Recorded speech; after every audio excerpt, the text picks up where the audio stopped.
What's going on, Freedom Fit family? It's Shad here with another video. And before I start this video, I'm going to ask you to like, comment, share, and subscribe to the channel. So today we're going to talk about the 3 reasons why you should stop watching red pill content immediately. And I'm going to preface this with saying that I'm completely aware with the red pill space and what they teach, so on and so forth. And the first reason why you should stop watching red pill content is because it promotes fornication.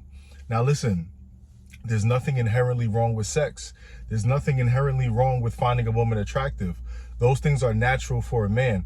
But when the purpose of your life is deduced down to attracting women, getting women, hooking up with women as quickly as you can, you have missed so many other layers of value in your life. They're not telling you that the quality of that woman is very important, and that if you just focus on trying to find a woman and you get this chick who is just sent from the pits of hell herself, your life is going to be worse than it was before you even had a woman. The next thing is the fact that they tell you that all women are the same. This is still the first reason, fornication. They pretty much say that it's just pretty much only worth fornicating with them and hooking up with them because they're all the same. They're all wicked. Now check this out. The Bible covers the nature of the woman. It tells you all the scriptures about a wicked woman. So this is what the thing is. The creators, they will tell you a little bit of truth mixed with a lie to get you to follow their way. But the blind lead the blind and they all fall into a ditch. The truth is that not every woman is the same. There are valuable women in the world that you can build something with. And as a man, that's what you should seek to do. But if they only tell you one side of the story, then you're going to be lost. You're going to be led astray, right? And another thing is that we got to look at the purpose of sex. The purpose of sex essentially is to procreate. Now, they also promote not building families, right? You know, we don't have time for this and all the drama, the court system, all these things. And I'm not a proponent for government licensed state marriage.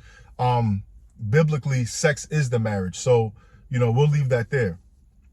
The next thing is that it promotes idolatry. It promotes the fact that your whole life and everything you're doing, you going to the gym, you being on your purpose, you improving your dress game, you taking care of yourself and doing a skincare routine and whatever it is, where you live, all these things are to impress women, to get them to be attracted to you, opposed to you being a man who is on his purpose and is seeking to maximize his abilities and potential in life. And whatever comes your way, right? There's nothing wrong with appreciating a woman, so on and so forth. But what it is just another level of simping. They're telling you to do all these things just to get women. And it has you thinking like a woman. Everything you're about to do. Well, will a woman like this? Looking at yourself. Are these things approved by a woman? How does a woman look at this man versus that man? And you're just going in this cycle in your head that just doesn't make sense. And it's all because you're idolizing a woman. The last thing is that it teaches you how to covet. So the 10th commandment is thou shalt not covet. But coveting is envying someone else. Comparison, right? You know, since women like tall guys, you might go out and now you're looking at every guy to see, where do I measure up to this guy? Am I short? Which pretty much takes away my opportunity to get a woman or to get a good woman or a woman that will respect me. You know, how much money do I have? All these things. You're comparing yourself to another man and your whole life is based on that. Am I a high value man or a low value man based on carnal things, based on material things? But if you want to know how to be a man, read the Bible simply. Christ is the Alpha and the Omega. And you see he and man written a lot in the Bible because the Bible was essentially written for men.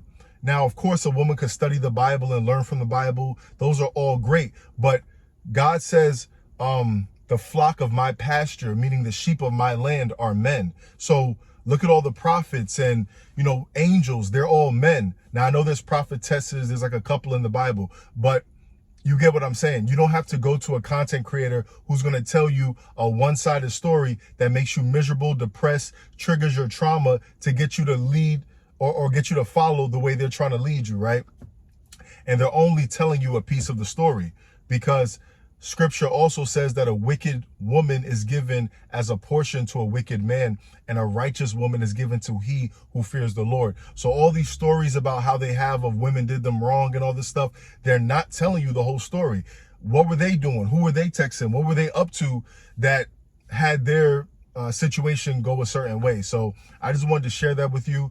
And I strongly encourage you to stop watching that content, because it's going to destroy your soul. It's going to corrupt your mind and have you focused on the wrong things, potentially thinking less of yourself instead of focusing on your strengths and building on that and building up the person that God made you to be and living a life of purpose. So I hope this helped you. If it did, please share, please like it, please comment, turn your post notifications on, and subscribe to the channel. I'll talk to y'all next time. Freedom and truth.